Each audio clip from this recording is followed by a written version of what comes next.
ಕೆರೂರು ಪಟ್ಟಣದ ಆದಿದೇವತೆ ಶ್ರೀ ಬನಶಂಕರಿ ದೇವಿ 88ನೆಯ ಜಾತ್ರಾ ಮಹೋತ್ಸವ ದಿನಾಂಕ 8 ಗುರುವಾರ ಸಾಯಂಕಾಲ 5:30ಕ್ಕೆ ಜಾತ್ರೆ ಜರುಗುವುದು. ಈ ಜಾತ್ರಾ ಮಹೋತ್ಸವದ ಮೊದಲು ವಿವಿಧ ಧಾರ್ಮಿಕ ಕಾರ್ಯಗಳು ನಡೆಯುವವು. ದಿನಾಂಕ 27/12/2025ರಿಂದ ಆರಂಭವಾದ ಧಾರ್ಮಿಕ ಆಚರಣೆ ಅಂದು ಶನಿವಾರ ಗರುಡಪಟ ಸ್ಥಾಪಿಸಿ ಅಂದಿನಿಂದ ಪಲ್ಲಕ್ಕಿ ಉತ್ಸವ ಪ್ರಾರಂಭವಾಗುವುದು. ದಿನಾಂಕ 3/1/2026 ಮತ್ತೆ ಶನಿವಾರ ಉತ್ಸವ ಜರುಗುವುದು. ಮತ್ತೆ ದಿನಾಂಕ 7 ಜನವರಿ 2026 ಬುಧವಾರ ಮಂಗಳವಾದ್ಯದೊಂದಿಗೆ ಪ್ರಮುಖ ಬೀದಿಗಳಲ್ಲಿ ಸಂಚರಿಸಿ ಕಳಸ ಮೆರವಣಿಗೆಯೊಂದಿಗೆ ದೇವಸ್ಥಾನಕ್ಕೆ ಬರುವುದು. ಇಂದು ದಿನಾಂಕ 8/1/2026 ಗುರುವಾರ ಕುಂಭಾಭಿಷೇಕ ವಿಶೇಷ ಅಲಂಕಾರ ಪೂಜೆ ನೆರವೇರುವುದು. ಇಂದು ಸಾಯಂಕಾಲ 5:30 ತಾಯಿ ಬನಶಂಕರಿ ದೇವಿಯ ಮಹಾ ರಥೋತ್ಸವ ನಡೆಯುವುದು. ಶ್ರೀ ಬನಶಂಕರಿ ದೇವಿ ದೇವಾಂಗ ಸಮಾಜದ ಕುಲದೇವತೆ ಆಗಿದ್ದು ಈ ಜಾತ್ರೆ ದೇವಾಂಗ ಸಮಾಜದ ಭಕ್ತಿ ಭಾವದಿಂದ ಆಚರಣೆ ಮಾಡುತ್ತಾರೆ. ಈ ಸಂದರ್ಭದಲ್ಲಿ ಕುಟುಂಬಸ್ಥರು ತಮ್ಮ ಮನೆಯ ಹೆಣ್ಣು ಮಕ್ಕಳು, ಅಳಿಯಂದಿರು, ಮಕ್ಕಳು, ಮೊಮ್ಮಕ್ಕಳು ಮತ್ತು ಬೀಗರನ್ನ ವಿಶೇಷವಾಗಿ ಆಮಂತ್ರಿಸಿ ಸಿಹಿ ತಿಂಡಿ, ಮೃಷ್ಟಾನ್ನ ಭೋಜನ ಸ್ವೀಕರಿಸಿ ಪರಸ್ಪರ ತಮ್ಮ ಸುಖ ದುಃಖ ವಿನಿಮಯ ಮಾಡಿಕೊಂಡು ಸಂತೋಷ ಪಡುತ್ತಾರೆ. ಅಷ್ಟೇ ಅಲ್ಲದೆ ಪಟ್ಟಣದ ಎಲ್ಲಾ ಜನಾಂಗದ ಭಕ್ತಾದಿಗಳು ತಾಯಿ ಬನಶಂಕರಿ ದೇವಿಯ ಆವರಣದಲ್ಲಿ ಸೇರಿ ದೇವಿಯ ದರ್ಶನವನ್ನ ಪಡೆದುಕೊಂಡು ಪುನೀತರಾಗುತ್ತಾರೆ. ನಂತರ ರಥೋತ್ಸವದಲ್ಲಿ ಭಾಗವಹಿಸಿ ತೇರಿಗೆ ಬಾಳೆಹಣ್ಣು, ಸೇಬುಹಣ್ಣು, ಉತ್ತತ್ತಿ ಎಸೆದು ತಮ್ಮ ಭಕ್ತಿಯನ್ನು ಅರ್ಪಿಸುತ್ತಾರೆ. ಐತಿಹಾಸಿಕ ಜಾತ್ರೆ 5 ದಿನಗಳ ಕಾಲ ನಡೆಯುತ್ತದೆ. ಈ ಒಂದು ಸಮಯದಲ್ಲಿ ನಾಟಕಗಳು ಪ್ರದರ್ಶನಗೊಳ್ಳುತ್ತವೆ. ಅಷ್ಟೇ ಅಲ್ಲದೆ ಬನಶಂಕರಿ ದೇವಿಯ ಆವರಣದಲ್ಲಿ ಹೆಣ್ಣು ಮಕ್ಕಳ ಅಲಂಕಾರಿಕ, ಮಕ್ಕಳ ಆಟಿಕೆಯ ಸಾಮಾನು, ಇತರ ತಿನಿಸಿ ಅಂಗಡಿಗಳ ವ್ಯಾಪಾರ ಭರ್ಜರಿಯಾಗಿ ನಡೆಯುತ್ತದೆ. ಮತ್ತೆ 5 ದಿವಸದ ನಂತರ ದಿನಾಂಕ 12 ಜನವರಿ 2026 ಸೋಮವಾರ ಮುಂಜಾನೆ ಕಳಸಾರೋಪಣ ಆಗುತ್ತದೆ. ಭಕ್ತಿ ಭಾವದಿಂದ ಬೀಳ್ಕೊಡಲಾಗುತ್ತದೆ.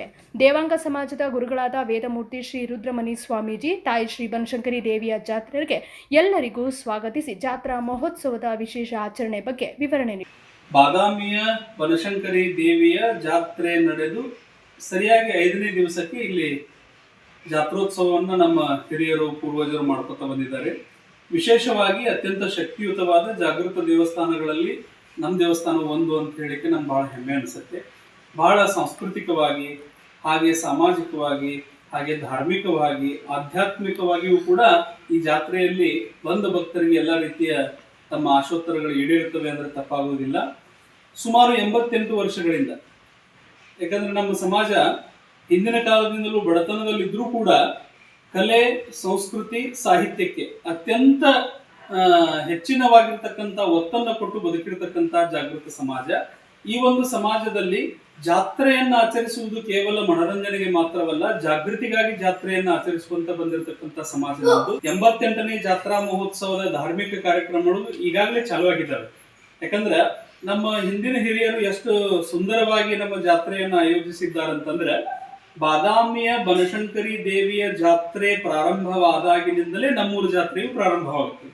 ಅಲ್ಲಿ ಧ್ವಜಾರೋಹಣ ಗರುಡಪಟ ಕಟ್ಟಿದಾಗಲೇ ಇಲ್ಲಿಯೂ ಕೂಡ ನಾವು ಗರುಡಪಟ ಮತ್ತು ಧ್ವಜಾರೋಹಣವನ್ನು ಮಾಡ್ತೇವೆ. ಅದಾದ ನಂತರ ಕಳಸ ಪಲ್ಲಕ್ಕಿ ಉತ್ಸವ, ಕಳಸದ ಮೆರವಣಿಗೆ, ರಚ್ಚಾಯ ಉತ್ಸವ, ಹೀಗೆ ನಾನಾ ತರದ ಧಾರ್ಮಿಕ ಕಾರ್ಯಕ್ರಮಗಳೊಂದಿಗೆ ಬನಶಂಕರಿ ದೇವಿಯ ಜಾತ್ರೆ ರಥೋತ್ಸವದೊಂದಿಗೆ ಸಂಪನ್ನಗೊಳ್ಳುತ್ತದೆ. ಆ ರಥೋತ್ಸವದ ದಿವಸ ನಮ್ಮ ಊರಿನ ಎಲ್ಲಾ ಜನಾಂಗದ, ಒಂದೇ ಜಾತಿ ಮತ ಪಂಥ ಭೇದಗಳಿಗೆ ಸೀಮಿತವಾಗದೆ ನಮ್ಮೂರಿನ ಎಲ್ಲಾ ಜನಾಂಗದವರು ಮುಕ್ತವಾಗಿ ಅತ್ಯಂತ ಭಾವಪೂರ್ಣವಾಗಿ ಆ ಜಗನ್ಮಾತೆಗೆ ದರ್ಶನಕ್ಕೆ ಆಗಮಿಸಿ ಜಗನ್ಮಾತೆಯ ದರ್ಶನವನ್ನು ಪಡೆದು ಆ ಜಾತ್ರೆಯಲ್ಲಿ ಭಾಗವಹಿಸಿ ದೇವಿಗೆ ಕೃಪೆಗೆ ಎಲ್ಲರೂ ಪಾತ್ರರಾಗ್ತಾರೆ.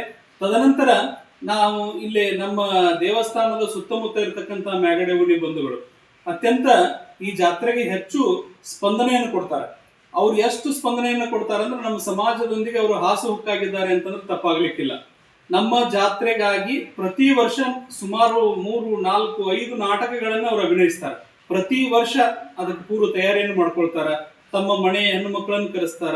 ಹೀಗೆ ನಮ್ಮ ಊರಿನ ಎಲ್ಲಾ ಜನಾಂಗದವರು ಕೂಡಿ ಅತ್ಯಂತ ವಿಜೃಂಭಣೆಯಿಂದ ಅತ್ಯಂತ ಸುಂದರವಾಗಿ ಆಯೋಜಿಸ್ತಕ್ಕಂಥ ಯಾವುದಾದ್ರೂ ಒಂದು ನಮ್ಮ ಊರಿನ ಹಬ್ಬ ಇದ್ರೆ ಅದು ಕೆರೂರಿನ ಬನಶಂಕರಿ ದೇವಿ ಜಾತ್ರೆ ಅಂತೇಳಿ ನಾವು ಇವತ್ತಿನ ದಿವಸ ಹೆಮ್ಮೆಯಿಂದ ಹೇಳ್ಬೋದು. ಪುರಾತನ ಕಾಲದಿಂದಲೂ ನಮ್ಮ ಊರದಲ್ಲಿ ರಾಚೋಟೇಶ್ವರ ದೇವಸ್ಥಾನ ಹಾಗೂ ಬನಶಂಕರಿ ದೇವಸ್ಥಾನಗಳೆರಡು ಅತ್ಯಂತ ಧಾರ್ಮಿಕ ಕೇಂದ್ರಗಳಾಗಿ ಮುಂದುವರೆದು ನಮ್ಮ ಊರಿನ ಏಳಿಗೆಗೆ, ನಮ್ಮ ಊರಿನ ಧಾರ್ಮಿಕ ಜಾಗೃತಿಗೆ, ಊರಿನ ಉನ್ನತಿಗಾಗಿ ಸದಾಕಾಲ ಏನಾದರೂ ಒಂದನ್ನು ಕೊಡುಗೆಯನ್ನು ಕೊಡ್ತಿದ್ದಾವೆ ಅಂತಂದು ಹೇಳಲಿಕ್ಕೆ ತಪ್ಪಾಗಲಿಕ್ಕಿಲ್ಲ. ವಿಶೇಷವಾಗಿ ಬನಶಂಕರಿ ದೇವಸ್ಥಾನದ ಈ ಒಂದು ಧಾರ್ಮಿಕ ಕಾರ್ಯಕ್ರಮಗಳಿರ್ಬೋದು ಅಥವಾ ಸಾಮಾಜಿಕ ಸಾಂಸ್ಕೃತಿಕ ಕಾರ್ಯಕ್ರಮಗಳಿರ್ಬೋದು, ಸಾಕಷ್ಟು ಜನ ಕಲಾವಿದರನ್ನು ಹುಟ್ಟುಹಾಕಿದ್ದಾರೆ. ಪ್ರಪ್ರಥಮವಾಗಿ ಆಡಿ ಬೆಳೆದದ್ದು ಇದೇ ತಾಯಿ ಅಂಗಳದಲ್ಲಿ ಅಂತ ಹೇಳಿ ನಾವು ಹೆಮ್ಮೆಯಿಂದ ಹೇಳ್ಕೋಬಹುದು. ಆ ರೀತಿಯಾಗಿ ಕಲಾಕ್ಷೇತ್ರಕ್ಕೂ ಕೂಡ ಈ ಜಾತ್ರೆ ತನ್ನದೇ ಆಗಿರತಕ್ಕಂತ ಕೊಡುಗೆಯನ್ನು ಕೊಟ್ಟಿದೆ. ಮತ್ತು ಧಾರ್ಮಿಕ ವಿಷಯಕ್ಕೆ ಬಂದ್ರೆ ಅತ್ಯಂತ ಮೂರ್ತಿ ಜಾಗೃತವಾಗಿರತಕ್ಕಂತ ಮೂರ್ತಿ, 6 ಅಡಿ ಎತ್ತರದ ದೇವಿಯ ವಿಗ್ರಹ, ಅತ್ಯಂತ ಲಕ್ಷಣವುಳ್ಳಂತಹ ವಿಗ್ರಹ, ಅತ್ಯಂತ ಜಾಗೃತ ಶಕ್ತಿಯನ್ನು ಹೊಂದಿರತಕ್ಕಂತ ವಿಗ್ರಹ. ಯಾ ದೇವಿ ಸರ್ವಭೂತೇಶು ಮಾತೃರೂಪೇಣ ಸಂಸ್ಥಿತ, ಆ ತಾಯಿಯ ರೂಪವೇ ಆ ಮೂರ್ತಿಯಲ್ಲಿ ಇದೆ ಅಂತಕ್ಕಂಥ ಆ ಮುಖವನ್ನು ನೋಡಿದ್ರೆ ಗೊತ್ತಾಗತ್ತೆ ನಮಗೆ. ಅಂತಹ ಒಂದು ಸುಂದರವಾಗಿರ್ತಕ್ಕಂಥ ಕಳೆಯನ್ನ, ಜಾಗೃತ ಶಕ್ತಿಯನ್ನು ಹೊಂದಿರತಕ್ಕಂಥ ವಿಗ್ರಹ ಜಗನ್ಮಾತೆ ಆ ರೂಪದಲ್ಲಿ ಬರ್ತಕ್ಕಂಥ ಎಲ್ಲಾ ಭಕ್ತರಿಗೂ ಕೂಡ ವಿಶೇಷ ಅನುಗ್ರಹವನ್ನು ಕೊಡ್ತಾಳೆ. ಅವರ ಎಲ್ಲ ತಾಪತ್ರಯಗಳನ್ನು ನಿವಾರಿಸ್ತಾಳೆ. ಶಂಭೂಕೋ ಅಂತ ಹೇಳಿ ಆಕೆಯ ಪಾದಕ್ಕೆ ಯಾರು ಬರ್ತಾರೆ ಅವರೆಲ್ಲರನ್ನೂ ಕೂಡ ಆಕೆ ಅನುಗ್ರಹಿಸ್ತಾ ಬಂದಿದ್ದಾಳೆ. ಮುಂದಿನ ದಿನಮಾನಗಳಲ್ಲಿಯೂ ಕೂಡ ಈ ಜಾತ್ರಾ ಉತ್ಸವಗಳು ಇದೇ ರೀತಿಯಾಗಿ ವಿಜೃಂಭಣೆಯಿಂದ ಸಾಗ್ತಾ ಜನರಿಗೆ ಮಾರ್ಗದರ್ಶನವನ್ನು ನೀಡುವ ಜಾಗೃತ ಜಾತ್ರೆಗಳಾಗಿ ಮುಂದುವರಿತಾವೆ ಅಂತ ಹೇಳ್ಬೋದು. ಆಯಿತು, ಎಲ್ಲ ಮಾಹಿತಿ ಕೊಟ್ಟಿದ್ದಕ್ಕೆ ಧನ್ಯವಾದ ಸ್ವಾಮೀಜಿ. ನಿಮಗೂ ಕೂಡ ಜಾತ್ರೆಯ ಶುಭಾಶಯಗಳು ಹೇಳ್ತೇನೆ. ಎಲ್ಲರಿಗೂ ಜಾತ್ರೋತ್ಸವದ ಶುಭಾಶಯಗಳು. ನಮಸ್ಕಾರ. ಜಗನ್ಮಾತೆ ಎಲ್ಲರಿಗೂ ಒಳ್ಳೆಯದನ್ನು ಮಾಡಲಿ, ಸಕಲ ಸನ್ಮಂಗಳವನ್ನುಂಟು ಮಾಡಲಿ. ನಮಸ್ಕಾರ. ನಮಸ್ಕಾರ. ಅಬೂಬ್ಕರ್ ಎಡಳ್ಳಿ, ಭೀಮವಾದ ನ್ಯೂಸ್, ಕೆರೂರ್.